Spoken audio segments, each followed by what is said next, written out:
Welcome to the Borland Climb. We hope this video helps. In this video, I will show you how to cook grass-fed ribeye steak.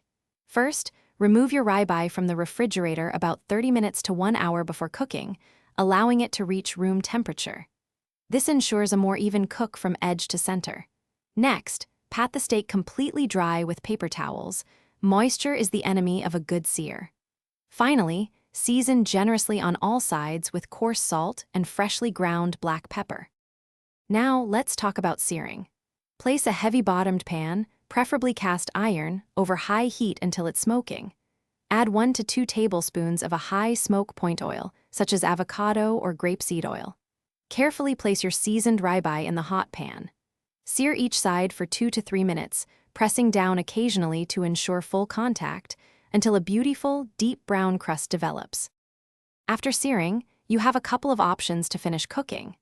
You can transfer the entire skillet to a preheated oven at 375 degrees Fahrenheit. Alternatively, reduce the heat to medium-low and add 2 tablespoons of butter, a few smashed garlic cloves, and fresh herbs like rosemary or thyme. Baste the steak continuously for 3 to 5 minutes, spooning the melted butter mixture over it. The final, crucial step is resting. Once your steak reaches your desired internal temperature, for example, 125 to 130 degrees Fahrenheit for medium rare, remove it from the heat. Transfer it to a cutting board and loosely tent it with foil. Allow it to rest for at least 10 minutes. This allows the juices to redistribute, ensuring a tender and flavorful bite. Finally, slice against the grain and enjoy.